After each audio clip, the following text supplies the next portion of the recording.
여러분, 우리는 로마서를 통해서 무엇을 배웠습니까? 우리가 죄인이라고 하는 사실을 알게 해주었습니다. 로마서 3장을 통해서 너희가 죄인 되었을 때 우리가 죄인이라는 사실을 고발했고, 죄인인 우리에게 복음이 필요하다는 것을 알게 해주었습니다. 복음은 바로 예수 그리스도시고, 복음의 내용은 십자가와 부활이라는 것을 알게 해주었습니다. 바로 예수 그리스도를 믿을 때 그 믿음은 우리를 의인 되게 한다 하는 것을 알려주었습니다. 바로 이 신칭이 교리가 로마서에 있었습니다. 그리고 그 복음이라고 하는 것은 도저히 하나 될 수 없느니까 하나 될 때 그 복음의 속성은 드러나고 복음의 능력이 드러난다고 알려주었습니다. 당시 유대인 그리스도인들과 이방인들이 갈등하고 있었지만 그 복음은 너희들을 하나 되게 할 수 있다. 이것이 하나님의 영광이 될 수 있다 하는 이야기를 해줬습니다. 바로 그 복음의 능력이 저와 여러분을 통해서도 다시금 나타날 수 있기를 바랍니다. 다시 여러분들이 로마서를 읽는다면 로마서 5장, 로마서 8장, 로마서 12장을 한 번 더 읽어보셔서 복음이 무엇인지, 그리고 복음을 통해서 우리가 무엇을 누릴 수 있는지 함께 살펴보았으면 좋겠다 생각합니다. 자, 이제 고린도전서를 함께 묵상하려고 합니다. 이제 고린도 교회를 향해서 한번 발걸음을 옮겨보도록 하겠습니다. 여러분, 고린도전서는 가장 실용적인 성경이라고 이야기합니다. 우리 삶에 던져지는 이 민감한 삶의 문제에 대해서 답을 주고 있습니다. 당시 고린도 교회에 있었던 그 문제들에 대해서 사도 바울이 답을 주고 있는데, 근데 이것이 오늘 우리에게 일어나는 수 없는 이 문제에 대한 답이 될 수 있다는 것이죠. 그래서 여러분, 고린도전서를 읽으면서 여러분에 있는 이 민감한 삶의 문제에 대해서 답이 될 수 있었으면 좋겠습니다. 그리고 이 고린도를 향한 재미있는 표현이 있습니다. 이 아리스토판네스라고 하는 시인이 이 고린도 교회를 향하여 고린도소마이라고 하는, 이 고린디아소마이라고 하는 표현을 썼습니다. 이것은 고린도인처럼 되다라고 하는 표현인데 결코 좋은 표현이 아닙니다. 당시 성적으로 문란하고 이 쾌락주의에 빠져있던 이 고린도인을 향하여 쓴 표현입니다. 여러분, 이 표현이 쓰여진 이 문란한 도시, 바로 이 도시에 대해서 알 필요가 있다는 것입니다. 여러분, 이 도시는 항구 도시입니다. 여러분, 서쪽으로는 이탈리아가 있고, 그리고 동쪽으로는 아시아가 연결되어 있는 바로 항구 도시입니다.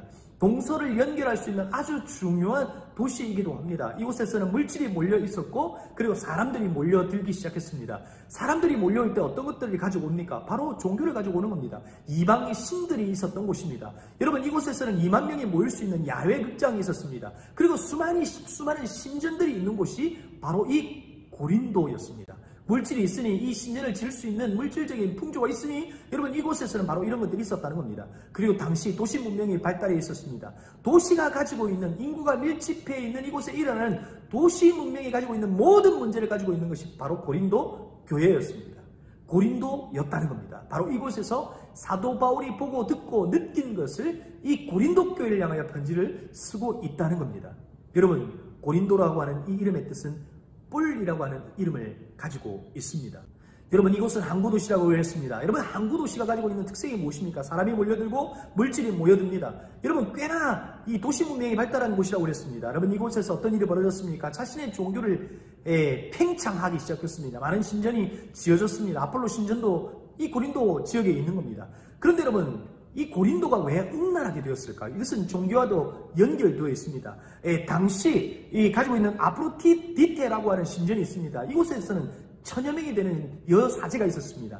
여러분, 이 말이 좋아서 여사제이지 장녀들입니다. 종교적 행위, 특별히 이 음란한 행위를 하면서 이 종교적인 제사를 그들이 지냈던 겁니다. 바로 이것이 고린도 교회와 지역과 연결되면서 바로 음란한 도시가 되었던 겁니다. 그러나 이 음란의 문제는 교회 밖에 있었던 것이 아니라 교회 안까지도 침투해 온 것입니다. 바로 그런 문제가 있는 이 고린도 교회를 향해서 이 바울이 편지를 쓰고 있는 것이죠. 그런데 여러분, 고린도 교회는 어떻게 세워진 겁니까? 여러분, 사도 바울은 이곳저곳을 옮겨 다녔어야만 했습니다. 복음을 따라 옮겨 다녔다 이렇게 말할 수 있지만 사실상 여러 가지 핍박을 통해서 옮겨 다녔다 이렇게 말할 수 있는 겁니다. 데살로니가에서 베레아, 그리고 베레아에서 아덴으로 옮겨졌습니다. 아덴으로부터 약 64km 떨어진 이 고린도 교회에 사실은 도망간 겁니다. 그리고 그곳에서 1년 6개월 사역을 하면서 교회를 세운 겁니다. 그런데 여러분, 그곳에서 누구를 만난 겁니까? 브리스길라와 아굴라를 만나는 겁니다. 당시 로마로부터 핍박을 받았습니다. 클라우디오 왕제로부터 그 그리스도인들이 쫓겨나기 시작한 겁니다. 쫓겨난 이들이 어디로 모여드는 겁니까? 바로 고린도로 모여드는 겁니다. 이 브리스길라와 아굴라는 무슨 일을 했죠? 텐트 메이커였습니다. 바울은요? 바울도 텐트 메이커였습니다. 당시 랍비들은 바로 이 이중직을 가지고 있었습니다. 자신의 직업을 가지고 있었던 것이죠. 여러분 사도 바울이 금전적으로 어려웠을 겁니다. 그럴 때 텐트 메이크를 하고 있는 곳을 찾았습니다. 그곳에서 누구를 만난 겁니까? 바로 브리스길라와 아굴라를 만난 겁니다. 1층에서는 텐트 메이크를 하고 그리고 2층에서는 숙식을 해결했습니다. 그리고 그곳에서 교회가 세워진 겁니다. 사도 바울이 전하는 복음을 통해서 교회가 세워지고 이 복음이 팽창하게 된 겁니다. 바로 교회는 그렇게 세워지게 된 것이죠. 그리고 나서 1년 6개월이 지나 사도 바울은 에베소로 갑니다. 바로 그 에베소에서 고린도 교회 이야기를 듣게 됩니다. 고린도 교회 이야기를 들으면서 바로 편지를 써내려가고 있는 겁니다. 고린도 전서의 내용을 보면 이게 마치 화가 나 있는 사도 바울을 만나는 것 같습니다. 고린도 교회가 가지고 있는 그 문제에 가슴을 치며 아마 편지를 써내려갔는지도 모릅니다. 그러면서 여러분 고린도 후서는 어떤 내용입니까? 그런 마음의 안타까움을 가지고 위로하는 내용이 오히려 고린도 후서의 내용이라고 할 수 있습니다. 여러분 고린도 전서를 통해서 사도 바울이 어떤 이야기를 하고 있는 겁니까? 그 당시 고린도 교회가 가지고 있는 그 문제에 대해서 하나하나 답을 쓰기 시작합니다.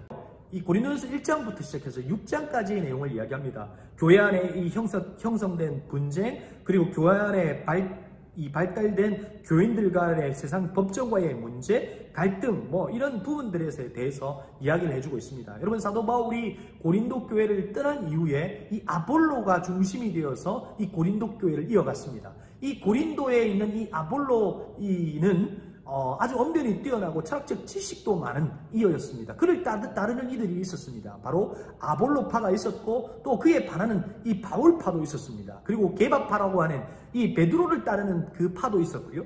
또 그리스도파도 있었습니다. 당시 예수 그리스도의 부활을 목격한 사람, 예수 그리스도의 오병이어의 사건을 직접 목격한 이들이 그리스도파라고 해서 당시 파벌이 지어져서 서로가 갈등하는 일들이 있었던 겁니다. 이 갈등에 대하여 사도 바울이 이야기하고 있는 것이요. 그리고 7장부터 16장까지는 이 편지를 통해서 당시 고린도 교회가 가지고 있는 이 문제들에 대해서 하나하나 답을 주고 있습니다. 7장을 통해서 결혼에 관한 이야기를 하고 있습니다. 그리고 8장부터 11장을 통해서 음식에 관한 이야기, 그리고 11장부터 16장까지는 교회의 예배와 관련한 이야기를 하고 있습니다. 특별히 11장에서는 주의 만찬과 관련한 이야기를 하고 있는 것을 볼 수 있습니다. 그리고 12장과 14장에서는 신령한 것에 대한 이야기를 하면서 은사와, 그리고 13장에서는 신령한 말보다 앞서야 될 사랑에 대한 이야기를 하고 있습니다. 그래서 13장을 사랑장이라고 이야기하고 있는 것이죠. 이 고린도 교회가 가지고 있는 수많은 문제들, 이 갈등들 속에서 사실은 가장 중요한 사랑의 이야기를 사도 바울이 끄집어낸 겁니다. 그리고 교회 안에서 그 사랑 안에서 덕을 세우라라고 14장에서 이야기하고 있습니다. 그리고 15장에서는 부활에 대한 이야기를 하고 있습니다. 당시 죽은 이들에 대한 부활을 부정하는 이들이 있었습니다. 그래서 사도 바울이 이런 편지를 통해서 당시 부활 논쟁에 대해 답을 주고 싶었던 겁니다. 여러분 한번 생각해 보십시오. 당시 성경이라고 하는 것은 토라, 구약 성경밖에 없었습니다. 그들에게 이 사도 바울의 편지는 그 성도들이 회람을 하면서 그 내용을 알게 되고 그 내용을 통해서 회개가 일어나고 그 내용을 통해서 변화가 일어났던 것을 사실 성경 통해서 알 수 있습니다. 특별히 고린도전서를 함께 읽어가면서 여러분들은 사도행전을 함께 읽으셔도 좋습니다. 왜냐하면 이 사도행전을 통해서 일어나는 하나님의 복음의 역사가 이 고린도전서에서 나타나는 문제를 뒤엎어 놓는 것을 볼 수 있기 때문에 그렇습니다.